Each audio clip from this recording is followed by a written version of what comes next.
સંતાન ન હોય ને એનું એક દુઃખ હોય.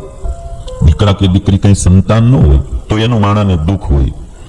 હવે સૌથી આમ સ્ટાર્ટિંગ આમ જોવા જાવ ને તો દીકરીઓ હોય દીકરો ન હોય તોય માણસને થોડું દુઃખ રહેતું હોય, અને કાંઈ ન હોય તો એથી વધારે થોડું દુઃખ હોય. પણ દીકરો જન્મે અને પછી પાછો યુવા ડાયો હોય, યુવા અવસ્થામાં મૃત્યુ પામે તો એ પાછું એનાથી વધારે દુઃખ થાય. અને કદાચ દીકરો હોય ને એ પાછો જીવે પણ જો કુપુત્ર હોય તો એના કરતા પણ વધારે દુઃખ થાય. એટલે કુપુત્ર હોય એના કરતા ન હોય એ સારું. એટલે દીકરા અને દીકરીઓ એને આ વાત નોંધમાં લેવી કે આપણે સારા સંતાન થવું, મોડા ન થવું. આપણાથી આપણા મા બાપ રાજી થાય, આપણાથી આપણા મા બાપ સુખી થાય, આપણાથી આપણા મા બાપની કીર્તિ વધે, આપણાથી આપણા મા બાપની નામના થાય એવું જીવન આપણે જીવવું. આપણાથી આપણા મા બાપ દુઃખી થાય એવું જીવન ક્યારેય જીવવું નહીં, એવું પગલું જીવનમાં ક્યારેય ભરવું નહીં. બહુ પાકો સિદ્ધાંત આ ભાગવતની કથામાંથી ઉતારો કે આપણાથી આપણા મા બાપ સુખી થવા જોઈએ. અને ભાઈ આ સંસારમાં મેં એવા ઘણા મા બાપો જોયા છે કે આમ વાત કરે ને કે સ્વામી અમારે ભગવાને દીકરા એવા દીધા છે ને, રામ જેવા દીકરા દીધા છે. એની આંખમાં જળજળી આવી જાય. ત્યાં સારા દીકરા હોય ને એના મા બાપ સુખી થાય. હમણાં ઉત્તર ગુજરાતમાં કથા કરતો હતો તો એક ભાઈ આવેલા ઈડરથી, અને એ મને વાત કરતા હતા. મને કિશન મારો એક દીકરો ડોક્ટર છે, એક દીકરો સોની કામ કરે છે. હવે મારો દીકરો ડોક્ટર જે છે ને એ બહુ સારો ડોક્ટર બન્યો છે. રોજના લગભગ બહુ બધા ઓપરેશનો કરે, સર્જન છે ડોક્ટર. મેં એને ઘણી વાર કહ્યું બેટા આપણે પ્રાઇવેટ હોસ્પિટલ કરીએ, તો મને ના પાડે છે. એ કોઈ એક ટ્રસ્ટની હોસ્પિટલ ચાલે છે ને એમાં એ સર્વિસ કરે છે અને બધાની સેવા કરે. રવિવારે પછાત એરિયામાં વયા જાય અને જે કોઈ દર્દીઓ હોય એની ફ્રી ઓફમાં સેવા કરે. તો મેં એને કહ્યું બેટા આપણે હોસ્પિટલ કરીએ, તો કે ના બાપુજી 2 ટક ખાવા જોઈએ, બાપુજી 2 જોડી કપડા જોઈએ. પ્રાઇવેટ હોસ્પિટલ કરીને ગામને ધૂતવું લૂંટવું એ ધંધો એ કે મારે કરવો નથી. આ બનેલી વાત હું તમને કરું હો ભાઈ. પછી કે ખોટા ઓપરેશનો કરવા. તમારે તો અહીંની બહુ ખબર નહીં, અમારે અમુક જગ્યાએ તો એવું છું ને કે સેજ છાતીમાં દુખતું હોય ને એટલે હૃદય ચીરી જ નાખે મારા. પેલા તો દિવાળી જ દે તમને, તમારી બધી નળિયું બ્લોક છે, જલ્દી ડિસિઝન લ્યો, નિર્ણય લો, નહીતર હમણાં ઉકલી જશું, મેન્શન ટેન્શન એટલા ગભરાહટ મેળવી દે અને તાત્કાલિક તમને કાં બલૂન ચડાવી દે, કાં પછી બાયપાસ સર્જરી કરાવી નાખે, કાંઈક ને કાંઈક કરી નાખે. એ છોકરોએ ના પાડી. એકવાર કે મેં જગ્યા લઈ લીધી પણ એને ના પાડી નહીં. સેવામાં જ જિંદગી જીવે, સાદા કપડા પહેરે, એની ઘરે જાઉં ને સ્વામી કોઈ પ્રકારની ફેસિલિટી નહીં, સાદું જીવન જીવી અને દર્દીઓની સેવા કરે. મને એમ થાય કે કેવલ સરહદ ઉપર જ ભારત દેશની સેવા ન થાય, કરવી હોય તો ભારતમાં રહીને પણ થાય. ભાઈ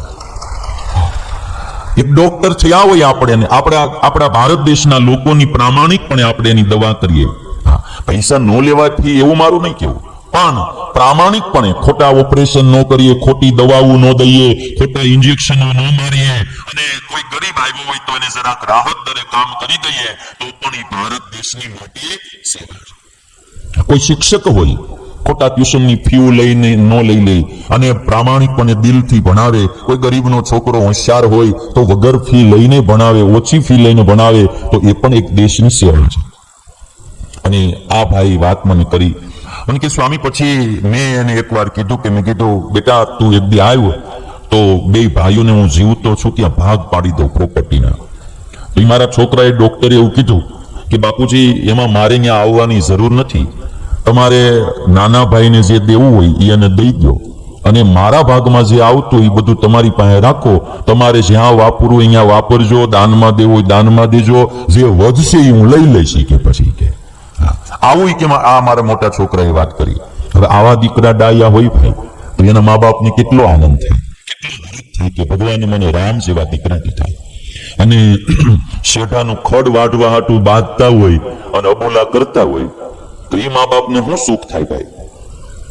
ઘણી વાર આ 2 પ્રસંગો 2 પ્રકારના લોકો હોય. હમણાં અમારે એક પ્રસંગ બનેલો એ તમને હું વાત કરું. 2 ભાઈઓને કંઈક સંપત્તિ વેચવામાંથી તકરાર થયેલી. છેલ્લા 25 વર્ષથી અબોલા હતા 2 ભાઈઓને. હવે જો એના મા બાપ હતા ને એ આની ઘરે જાય તો આવડા કોઈ અહીંયા ખબર કાઢવા ન જાય. માંદા પીડ્યા હોય ને બાપુજી ખબર કાઢવા ન જાય. આની ઘરે હોય ત્યાં માંદા પડ્યા હોય તો આવડવા ભાઈ એને ખબર કાઢવા ન જાય. હવે એમાં એના બાપુજીને કેન્સર થયેલું અને બાપુજી બહુ પીડાતા હતા.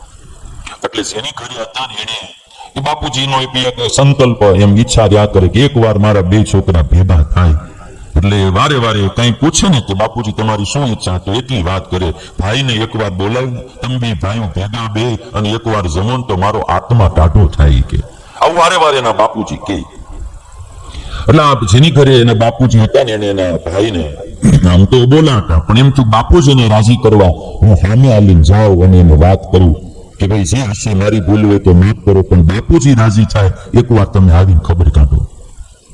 એનો ભાઈ ગયો એમની ઘરે, પણ ઓલો કોઈ નો માન્યો જ નો. હું કે તારા ઘરનું પગથિયું ન ચડવું, નહીં એટલે નહીં. એ નો આવ્યો તે ઠેઠ સુધી ભાઈ નો આવ્યો. બાપુજી કેન્સરમાં મૃત્યુ પામ્યા. પછી ગામની શરમે નનામીમાં આવ્યો ત્યારે ઓલો જેની ઘરે બાપુજી હતા ને એ ભાઈએ મને કીધું કે સ્વામી નનામીમાં આવ્યો એના કરતા એક દી વહેલો મારો ભાઈ આવ્યો હોત ને તો મારા બાપનો આત્મા ટાઢો તો થાતી કે. એમ જોતા મારા બાપુજી મૃત્યુ પામ્યા કે ભાઈ બે ભેગા ન થયા, એકવાર ભેગા થઈ ગયા. મારું કહેવાનું કે ઘણી વાર માણસો આમ નાની નાની બાબતમાં મા બાપને દુખી કરતા હોય, પછી તેથી ભાઈનો ન જોવાય, તેથી બાપનું જોઈને પણ આપણે અબોલા છોડી દેવા જોઈએ અને ત્યાં જવું જોઈએ. પછી નકરું બાપનું ન જોવાય. એટલે છોકરાઓમાં બે માંથી એકના લક્ષણ આવે, કાં બાપાના લક્ષણો આવે ને કાં માના લક્ષણ આવે. પછી અમુક ટકામાં બીજાના આવે, કોઈ મિત્રોના, કોઈ એવા કુસંગીઓના, પણ જનરલી અમુક સ્વભાવગત આપણે આમ કહેવાય ને કે અમુક જીનમાં આવે એમ. એટલે અમુક લક્ષણો માતા પિતાના એના સંતાનોમાં આવે. થોડોક રૂપ એનો આમ તમે ચહેરો જુઓ તો લગભગ થોડો મળતો આવે. પછી અમુક રોગ પણ વંશ પરંપરામાં આવે. જો રોગ વંશ પરંપરામાં આવે તો ગુણ અને દોષ પણ વંશ પરંપરામાં આવે. અને જો કોઈ પણ વાત થતી હોય તો 100% કોઈ ક્યાં આગ્રહ ન રાખવો. આ 80% તો આવું થાય, 20% અપવાદ પણ હોઈ શકે. કારણ કે every rules has a exception. અને બધા રૂલ્સમાં એક કોઈ અપવાદ હોઈ શકે, બધા નિયમમાં અપવાદ હોય. એટલે માતાના અને પિતાના એના લક્ષણો એના સંતાનોમાં 70-80% આવે. એટલે સુખદેવજી કહે છે કે આના મોહાળ પક્ષમાંથી આ લક્ષણો આવ્યા. અમારે કોઈ ભાઈઓ એના છોકરાઓ લઈને આવે ને એટલે અમારે તો શું આમ બહેનો સાથે કોઈ વ્યવહાર ન હોય સંતોને, એટલે અમને એને બહેનોમાં ન ખબર હોય. રોજ મંદિરે આવતા હોય તો કોઈને અમે ઓળખતા ન હોય કે ભાઈ આ બેન કોના પત્ની છે, કોના ઘરેથી છે, આ છે. પણ ભાઈ છોકરા બે લઈને આવે એમાં એક છોકરો છે એ A to Z એના પિતા જેવો આપણને દેખાતો હોય અને એક હાવ વિચિત્ર ખોપરી દેખાતો હોય. એટલે અમે ખાલી એટલું અનુમાન કરી લઈએ કે આવડો મોહાળ પક્ષનો લાગે છે.